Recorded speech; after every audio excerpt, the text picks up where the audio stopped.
ಮತ್ತೆ ಹುಬ್ಬಳ್ಳಿಯಿಂದ ಕರ್ಕೊಂಬಂದು ಮನೆಗೆ ಬಿಟ್ಟು ವಾಪಸ್ ಹೋಗುವಾಗ ಕಾಂಪೌಂಡ್ ಗೇಟ್ ಹತ್ರ ಹೋದಾಗ ಅಲ್ಲಿ ಆಕ್ಚುಲಿ ಅದು ಒಂದು ಸಣ್ಣ ಟ್ವಿಸ್ಟ್ ಆಗುತ್ತೆ. ಅಲ್ಲೂ ಟ್ವಿಸ್ಟ್ ಏನಪ್ಪ ಅಂದರೆ ಅವ್ರು ನಡ್ಕೊಂಡು ಹೋಗ್ತಾ ಇರ್ತಾರೆ. ನನಗೆ ನಿಮ್ಮ ತಂಗಿ ಬಗ್ಗೆ ಇಂಟ್ರೆಸ್ಟ್ ಇಲ್ಲ ಸರ್, ಯಾವ ಅಣ್ಣ ಆದರೂ ಇದೇ ಥರ ಮಾಡೋರು, ನೀವು ನಿಮ್ಮ ತಂಗಿನ ದೊಡ್ಡ ಮಂತನ ಕೊಡಬೇಕು, ನನಗೆ ಕೊಡಬಾರ್ದು ಅನ್ನೋದೇನು ತಪ್ಪೇನಿಲ್ಲ.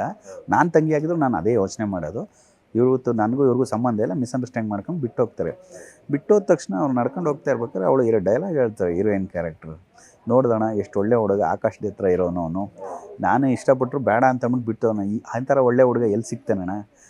ಯಾಕಂದರೆ ಆಮೇಲೆ ಇನ್ನೊಂದು ಡೈಲಾಗ್ ಹೇಳ್ತಾರೆ, ಯಾಕಂದರೆ ಅಂಥ ಒಳ್ಳೆ ಹುಡುಗ ನನಗೆ ಸಿಕ್ಕಲ್ಲ, ಯಾಕಂದ್ರೆ ಹೇಳಿ ನಾನು ನಿಮ್ಮ ತಂಗಿಯಾಗಿ ಹುಟ್ಟಿದ್ದೀನಲ್ಲ, ಅದಕ್ಕೆ ಅಂಥ ಒಳ್ಳೆ ಹುಡುಗ ನಂಗೆ ಸಿಕ್ಕಲ್ಲ ಅಂತ. ಆವಾಗ ಪುನೀತ್ ಅವ್ರಿಗೆ ಆ ಹುಡುಗಿ ನನ್ನ ಮೇಲೆ ಎಷ್ಟು ಫೀಲ್ ಇಟ್ಕೊಂಡಿದ್ದಾರೆ, ಜಸ್ಟ್ ಟರ್ನ್ ಮಾಡ್ತಾರೆ ಅಷ್ಟೇ. ಅವ್ರು ಫಸ್ಟ್ ಟೈಮ್ ಅವ್ರಿಗೆ ಗೊತ್ತಾಗಿರೋದು ಆ ಸಿನಿಮಾದಲ್ಲಿ, ಟೋಟಲ್ ಎಲ್ಲೂ ಗೊತ್ತಾಗಿಲ್ಲ. ಫಸ್ಟ್ ಟೈಮ್ ಅವ್ರ ಫೀಲ್ ಅವರು ಇಷ್ಟಪಡ್ತಿದ್ದಾರೆ ಅಂತ ಆವಾಗ ಗೊತ್ತಾಗುತ್ತೆ. ಫಸ್ಟ್ ಕಿವಿ ಕೊಡ್ತಾರೆ, ಅವಾಗ ಹೋಗ್ಬೇಕಾದ್ರೆ ಅದೇ ಫೀಲ್ ಹೋಗ್ತಾರೆ ಅವರು. ಅದಕ್ಕೆ ಒಂದು ಚಿಕ್ಕ ಬಿಟ್ಟಿಟ್ಟಿದ್ದೀನಿ ಅಲ್ಲಿ. ಟೋಟಲ್ ಅಲ್ಲಿಂದ ಅವ್ರಿಗೂ ಎಲ್ಲೋ ಒಂದು ಕಡೆ ಈ ಹುಡುಗಿ ನಾನು ತಪ್ಪು ಮಾಡ್ಬಿಟ್ಟು ನಾನು ಒಂದು ಗಿಲ್ಟಿ ಫೀಲ್ ಇರುತ್ತಲ್ಲ ಅಂತ ಕ್ಯಾರಿ ಮಾಡ್ಕೊಂಡು ಹೋಗಿದ್ದೀವಿ ಅಷ್ಟೇ. ಇನ್ನು ಕಿಶೋರ್ ಅವರು ಅಪ್ಪು ಅವರ ತಂಗಿ ಕ್ಯಾರೆಕ್ಟರ್ಗೆ ಕಿಸ್ ಕೊಡೋ ಅಂಥದ್ದು, ಅದು ಅವರು ಹೆಂಗೆ ಒಪ್ಕೊಂಡ್ರು ಸರ್, ಹೆಂಗೆ ಕನ್ವಿನ್ಸ್ ಮಾಡಿದ್ವಿ? ಇಲ್ಲ, ನಾನು ಕತೆ ಹೇಳಿದಾಗ ಇದು ಹೇಳಿಲ್ಲ ಫಸ್ಟು. ಆಮೇಲೆ ಒಂದು ಇಂಪಾರ್ಟೆಂಟ್ ಸೀನ್ ಇದೆ, ನೀವು ಅದು ಹೇಳಿದ್ರೆ ಮಾಡಲ್ಲ ಅನಿಸುತ್ತೆ ನನಗೆ ಹಂಗೆ ಅಂದರು. ಏನು ಸಾರ್ ಅಂತಂತಂದು ಹಿಂಗೆ ಮನೆಗೆ ಬರ್ತಾರೆ, ನಿಮ್ಗೆ ಎಂಗೇಜ್ಮೆಂಟ್ ಆಗ್ತಾ ಇರುತ್ತೆ, ಅವ್ರು ಬಂದು ಎಮೋಷನ್ಲಿ ಅವ್ರ ತಂಗಿನ ಇಷ್ಟಪಡ್ತಾರೆ, ನಿಮ್ಗೆ ಕಿಸ್ ಕೊಡ್ತಾರೆ ಅಂದರೆ ಸಾರ್ ಅಂತಂತಂದ್ರು. ಇಟ್ಸ್ ಅ ಕ್ಯಾರೆಕ್ಟರ್ ಯಾಕಂದರೆ ಟೋಟಲ್ ಒಂದು ಸಿನಿಮಾ ಟೋಟಲ್ ಟೇಕ್ ಆಫ್ ಆಗೋದೇ ಒಂದು ಕಿಸ್ಸಿಂಗ್ ಸೀನಲ್ಲಿ. ಆ ಕಿಸ್ಸಿಂಗ್ ಒಂದು ಎಮೋಷನ್ ಇದ್ದಾಗಲೇ ಹೀರೋಗೆ ಅಷ್ಟು ಕೋಪ ಬಿಡೋದು. ಯಾರಿಗೇ ಆಗಲಿ ತನ್ನ ತಂಗಿಗೆ ಇನ್ನೊಂದು ಪರ್ಸನ್ ಮನೆಗೆ ಬಂದು ಹಿಂಗೆ ನುಗ್ಗಿ ಕಿಸ್ ಕೊಡ್ತೇನೆ ಅಂತ ಯಾರು ತಡ್ಕೊಳ್ಳಲ್ಲ. ಆ ಒಂದು ಎಮೋಷನ್ ಕ್ಯಾರಿ ಆಗುತ್ತೆ, ಸ್ಪಾರ್ಕಾಗಿ ಆಗುತ್ತೆ. ನಾರ್ಮಲಾಗಿದ್ದ ಮದುವೆ ನಿಲ್ಲಿಸರು ಅಂದರೆ ಅಷ್ಟು ಸ್ಪಾರ್ಕ್ ಇಲ್ಲ, ಹೋಲಿ ಬಿಡು ಅವನಿಲ್ಲ ಅಂದ್ರೆ ಇನ್ನೊಬ್ಬ ಅಂತ ಇರುತ್ತೆ. ಆ ಕಿಸ್ ಕೊಟ್ಟು ಹೋಗೋದಲ್ಲ, ಮದುವೆ ಬೇಡ ಅಂದಿದ್ರು ಓಕೆ, ಕಿಸ್ ಕೊಟ್ಟು ಹೋಗ್ತಾನಲ್ಲ ಅಷ್ಟು ಕೊಬ್ಬ ನನ್ನ ಮಗನಿಗೆ ಅನ್ನೋದು ಒಂದು ಎಮೋಷನ್ಲಿ ಹೋಗಿ ಹೊಡೆಯೋಂಥದ್ದು ಕ್ಯಾರೆಕ್ಟ್ರು. ಅವ್ರಿಗೆ ಹೇಳಿದೆ ಕನ್ವಿನ್ಸ್ ಮಾಡಿದಾಗ, ಸರಿ ಸರ್ ಅಂತಂದ್ರೆ, ನಿಮ್ಗೆ ಯಾಕೆ ನಾನು ನೀಟಾಗಿ ಮಾಡ್ತೀನಿ, ತಲೆ ಕೆಡಿಸ್ಕೋಬೇಡಿ ಅಂದೆ. ಪಾಪ ಕಿಶೋರ್ ಸರ್ ಯಾಕೆ ಮಾಡ್ಬೇಕಾರೆ, ಸರ್ ಹೆಂಗೆ ಸರ್ ನಾನು ಕೊಡಲ ಹಂಗೆ ನಾನು ಕನ್ವಿನ್ಸ್ ಮಾಡಿಸ್ದೆ. ಆಮೇಲೆ ಡೈರೆಕ್ಟರ್ ನನ್ನ ಕೆಲಸ ನಾನು ಮಾಡಲೇಬೇಕು, ಅವ್ರಿಗೆ ಹೇಳಿ ಹಿಂಗೆ ಕನ್ವಿನ್ಸ್ ಮಾಡಿದೆ. ಟೋಟಲ್ 2 ಶಾಟ್ ಆಯಿತು, 2 ಶಾಟಲ್ಲಿ ಮಾಡಿದೆ, ನೀಟಾಗಿ ಮಾಡೋದು, ಕನ್ವಿನ್ಸಾಗಿ ಮಾಡೋದು. ಸೂಪರ್. ಇನ್ನು ಆಶೀಶ್ ವಿದ್ಯಾರ್ಥಿ ಅವರು ಅವಾಗೆ ಅಲ್ಲಿಂದ ಕರ್ಕೊಂಬಂದು ಮಾಡಿಸಿದ್ವಿ. ಅಫ್ಕೋರ್ಸ್ ಶಿವಣ್ಣ ಅವರು AK-47 ಅಲ್ಲೂ ಒಳ್ಳೆ ರೋಲ್ ಮಾಡಿದ್ರು. ಸೊ ಅವ್ರನ್ನ ಆ ಕ್ಯಾರೆಕ್ಟರ್ ಕರ್ಕೊಂಬಂದಿದ್ದಕ್ಕೆ ಆಶೀಶ್ ವಿದ್ಯಾರ್ಥಿ ನಂಗೆ ಹಳೆ ಪರಿಚಯ. ನಾನು AK-47 ಅಸಿಸ್ಟೆಂಟ್ ಡೈರೆಕ್ಟರ್ ವರ್ಕ್ ಮಾಡಿದ್ದೆ ಆಗ 99 ಆವಾಗಿಂದ ಆಶೀಶ್ ವಿದ್ಯಾರ್ಥಿ, ಓಂಪುರಿ ಸರ್ ಎಲ್ಲ ಪರಿಚಯ ನನಗೆ. ಯಾಕಂದರೆ ಅದು long process cinema, 2 years cinema, ಅದು 2 ಇಯರ್ಸಿಂದ ಕನೆಕ್ಟ್ ಆಗಿದ್ದು. ನಾನು ಅವ್ರಿಗೆ ಹಿಂಗೊಂದು ಮಾಡಿ ಅವ್ರಿಗೆ ಕೇಳಿ ಹಿಂಗೊಂದು ಲೈನ್ ಹೇಳಿ ಅಂತ ಕಂಪ್ನಿ ಕಡೆಯಿಂದ ಫೋನ್ ಮಾಡಿ ನನಗೆ ಕೊಟ್ಟರು. ನಾನು ಆಶೀಶ್ ವಿದ್ಯಾರ್ಥಿ ಸರ್ ಹತ್ರ ಮಾತಾಡ್ಬಿಟ್ಟು ಇಲ್ಲೇ ಬ್ಯಾಂಗ್ಳೂರು ಹೋಗಿದೆ ರೂಮ್ಗೆ. ಹೋಗ್ಬಿಟ್ಟು ಹೇಳಿದೆ, ಸರ್ ಅವ್ರ ಪೋರ್ಷನ್ ಕ್ಯಾರೆಕ್ಟರ್ ಹೇಳಿದೆ, ಹಿಂಗೆ ಈ ಥರ ಇದೆ ಸರ್, ಕ್ಲೈಮ್ಯಾಕ್ಸಲ್ಲಿ ಹಿಂಗೆ ಬರ್ತೀರಾ ಅಂತ. ಐ ವಿಲ್ ಡೂ ಮಹೇಶ್ ಅಂದರು. ಟೋಟಲ್ ಅವರು ಸಿನಿಮಾ ಮಾಡಿರೋದೇ 4 ಡೇಸ್ ಅಷ್ಟೇ. 4 ಡೇಸಲ್ಲಿ ಅವ್ರ ಪೋರ್ಷನ್ ಎಲ್ಲ ಶೂಟ್ ಮಾಡಿದ್ದೀನಿ. ಓನ್ಲಿ 4 ಡೇಸ್ ಅಷ್ಟೇ. ಓನ್ಲಿ 4 ಡೇಸ್ ಅಷ್ಟೇ ಸಾಕು ಸರ್ ನನಗೆ ಅಂತ ಹೇಳಿದೆ. 3 ದಿನ ಫೈಟು, ಒಂದು ಹಾಫ್ ಡೇ ಸೀನ್ ಸರ್ ಅಂತಂದೆ. ಓಕೆ ಮಹೇಶ್ ಅಂದರು. ಆ ಸಿನಿಮಾದಲ್ಲಿ ಸಸ್ಪೆನ್ಸ್ ಏನಪ್ಪ ಅಂದರೆ ಕ್ಲೈಮ್ಯಾಕ್ಸಲ್ಲಿ ಬರೋದಿದೆಯಲ್ಲ, ಅದೇ ಜನಕ್ಕೆ ಒಂದು ಬಿಗ್ ಸರ್ಪ್ರೈಸ್. ಅದು ಚೆನ್ನಾಗಿ ಕ್ಯಾರಿ ಮಾಡಿದ್ದಾರೆ. ಮತ್ತೆ ಅವ್ರು ಬರೋದು ಬೇರೆ, ಫೈಟ್ ಮಾಡೋದು ಬೇರೆ. ಅಲ್ಲಿಯೂ ಕೂಡ ಎಷ್ಟು ಮೀನಿಂಗ್ಫುಲ್ ಸಂಭಾಷಣೆ ಇದೆ ಅಂತಂದ್ರೆ, ನನ್ನ ಮಗನ್ನ ಮೇಲೆ ಕಳ್ಸಿದ್ಯಲ್ಲಪ್ಪ ಮಗನೇ, ನಿನ್ನ 9 ತಿಂಗಳಲ್ಲಿ ಕರ್ಸ್ಕೊಂತೀನಿ ವಾಪಸ್ ನೋಡು ಅಂತ. ಇವಳು ಹುಟ್ಟ ಮಗು ನಿನ್ನೆ ವಾಪಸ್ ಬರ್ತೀಯ, ಅವಳು ಹೊಟ್ಟೆಲೆ ಚೆನ್ನಾಗಿ ಮ್ಯಾಚ್ ಮಾಡಿದ್ರು. ಹೌದು, ಅದು ಆ ಸೀನ್ ಕನೆಕ್ಷನ್ ಹೆಂಗಿತ್ತು ಅದನ್ನು ಹೇಳಿದಾಗಲೇ ಅದಕ್ಕೆ ಹೀರೋ ಕೋಪ ಬರೋದು. ಅದು ಕನೆಕ್ಷನ್ ಇಟ್ಟದು ಅದು ಮಾಡಿದ್ದು ಅದು. Sir cinema first day first show Menaka ಅನ್ಸುತ್ತಲ್ವಾ?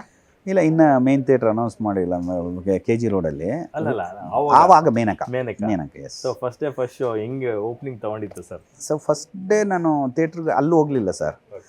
ರೆಗ್ಯುಲರಾಗಿ ವಜ್ರೇಶ್ವರಿ ಕಮೆನ್ಸಲ್ಲಿ ವೀರೇಶ್ ಇದು ಪ್ರಮೋದಲ್ಲಿ ಥಿಯೇಟ್ರ್ ಪ್ರಮೋದಾಗ ಹೋಗ್ತಾರೆ ಸರ್. ಪ್ರತಿ ಅಪ್ಪು ಸಿನಿಮಾಯಿಂದ ಹಿಡಿದು ಎಲ್ಲ ಸಿನಿಮಾನು ಅಲ್ಲೇ ಪೂಜೆ ಮಾಡಿ ಆಮೇಲೆ ನೆಕ್ಸ್ಟು ಮೇನ್ ಥಿಯೇಟ್ರಿಗೆ ಹೋಗೋದು.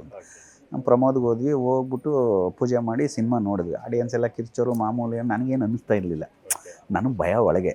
ಫಸ್ಟ್ ಸಿನಿಮಾಲ್ಲಿ ಯಾವುದೋ ಒಂದು ಮೊದಲ ಪ್ರಸವ ವೇದನೆ ಅಂತಾರಲ್ಲ, ಹಂಗೆ ಫಸ್ಟ್ ಸಿನಿಮಾ ಹೆಂಗೆ ರಿಸೀವ್ ಮಾಡ್ತಾರೋ, ಹೇಗಿರುತ್ತೋ, ಏನು ಎಂಜಾಯ್ ಮಾಡ್ತಾರೋ ಅಂತ ನೋಡ್ತಾ ಇದ್ದೆ. ಇಂಟರ್ವಲ್ ಆದಮೇಲೆ ವಾಪಸ್ ಅಲ್ಲಿಗೆ ಹೋದ್ವಿ. ಅಲ್ಲೂ ಮಾಮೂಲಿ ಕಿರ್ಚೋರು ಎಲ್ಲ ಇದು ಮಾಡೋರು ಬಂದರು. ನನಗೆ ಭಯ. ನಾನು ಸೀದಾ ವಜ್ರೇಶ್ವರಿ ಕಮೆನ್ಸ್ ಹೋಗ್ಬಿಟ್ಟೆ.